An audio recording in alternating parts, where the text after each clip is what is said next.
लेकिन हमें ऊर्जा नहीं महसूस हो रही है, हमें परेशानी हो रही है, हमारे शरीर में हमें दिक्कतें हो रही हैं, हम बीमार रहने लगे हैं। तो देखिए, मैंने पहले भी आपको एक बार वीडियो में बताया हुआ है कि जब भी हम कोई साधना करते हैं, कोई मंत्र जाप उठाते हैं, संकल्प लेते हैं किसी प्रकार का, तो हमारे शरीर में उसको कुछ दिन करने के बाद में ही दिक्कत परेशानियां आती हैं। हमारा शरीर बेचैन होने लगता है, हमारे शरीर में अजीब अजीब दिक्कतें आने लगती हैं सामने, कुछ बेचैनियां, कुछ घबराहट, कुछ फीवर, जैसे हम पता नहीं कितने सालों से बीमार हैं, इस प्रकार का हमारा शरीर हो जाता है।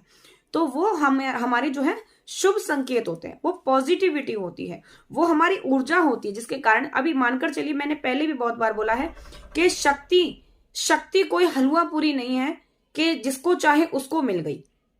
शक्ति चुनिंदा इंसानों को ही मिलती है, और जो इसका शुरू में समझ कर पाए, अच्छे से इसकी जानकारी ले पाए, उसी को ही शक्ति प्राप्त होती है। बहुत से लोग जाप कर रहे हैं, पूजा पाठ कर रहे हैं, वो कह रहे हैं हम जितना जाप कर रहे हैं, जितनी पूजा पाठ करें, हम उतने ही परेशान हो रहे हैं।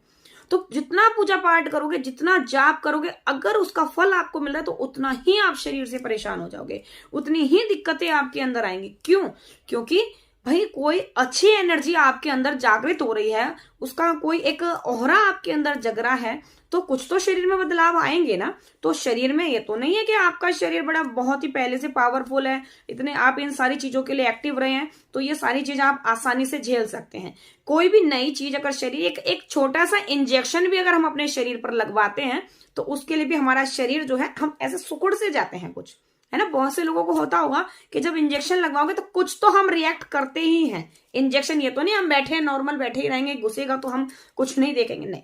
कुछ तो रिएक्शन हमारा होता है। तो उसी प्रकार से शक्तियां होती हैं, जब वो हमारे शरीर के अंदर एंट्री कर रही हैं, उनकी ऊर्जा जब हमारे अंदर जागृत हो रही है, तो शरीर पर उसका कुछ तो प्रभाव पड़ेगा।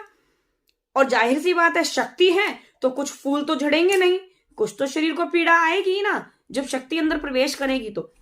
तो वहां वही चीज होती है, जैसे हम कोई मंत्र जाप करते हैं, कोई पूजा पाठ करते हैं, तो हमारे शरीर में कुछ बदलाव आते हैं, दिक्कत परेशानियां आती हैं, तो उसको हम नेगेटिव ऊर्जा समझ करके क्या करते हैं, हम किसी तांत्रिक के पास चले गए, किसी ओझा के पास, किसी पंडित के पास में, किसी जाने माने ज्ञानी के पास में जाकर के क्या करते हैं, हम अपनी समस्या बोलते हैं। अब वो ज्ञानी अज्ञानता के कारण, किसको ज्ञान होता है वो तो नहीं छुएगा भाई तुम्हारी शक्तियों को, क्योंकि वो समझ जाएगा ये चीजें तुम्हारी शक्तियों के कारण हो रहा है। अब बहुत से लोग क्या करते हैं कि किसी के पास जाएंगे, अरे आप बताओ हमें क्या दिक्कत है।